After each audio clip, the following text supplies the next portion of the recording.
This is the first video on chapter 49, polar curves. So what we want to recall from the last chapter is that when our conversion from rectangular coordinates to polar coordinates, in that we have x as r cosine theta, y as r sine theta. Now if you look at this and think about this for a minute, this is actually a set of parametric equations.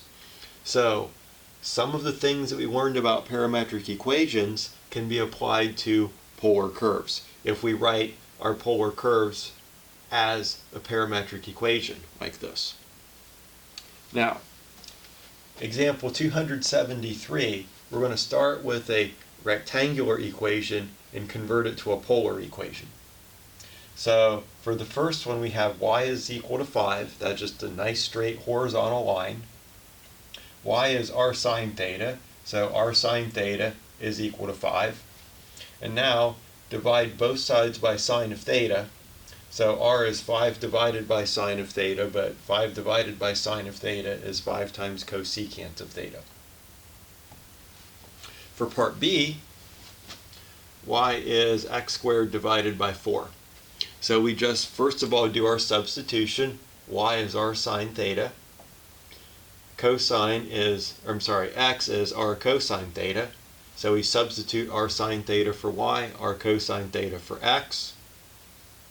Now we do some algebra. Multiply both sides by 4.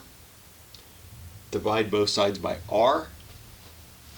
And then we solve for r in terms of theta.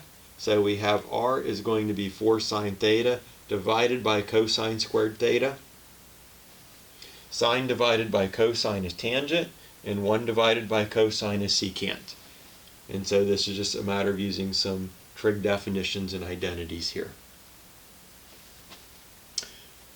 Example 274, we're doing the opposite. We're starting with polar coordinate, an equation given in terms of polar coordinates, and we want to write it in terms of rectangular, and sketch the graph. So here, r is 5 square root of 2. We square both sides. R squared is 50. What is r squared? Well, remember from the previous chapter, r squared is x squared plus y squared. And now we recognize this as a circle. This is a circle centered at 0, 0 of radius square root of 50, or 5 square root of 2. 50 is close to 49, so square root of 50 is just a little bit greater than 7. So this is a circle centered at 0, 0 of radius 5 square root of 2. It's not very circular. It's not the best circle I've ever drawn. It's probably not the worst either, but this is a picture of our circle. Now I want to point something out. This line drawn in polar coordinates isn't so simple. This is a much simpler way to write a line. Likewise over here, this circle, this is a quadratic equation here. So we have x squared plus y squared is equal to 50. It's much simpler to write in polar coordinates. It's just r is a constant. Just r is 5 square root of 2.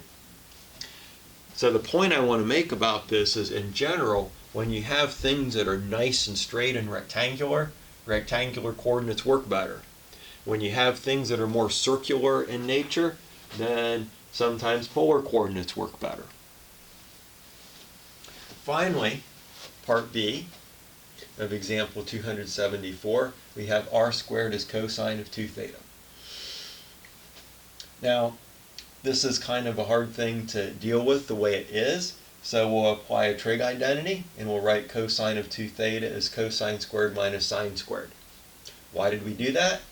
Because now we have cosine squared multiplied by r squared. We have sine squared multiplied by r squared. We know that x is r cosine theta and y is r sine theta. So this is simply x squared minus y squared equal to 1.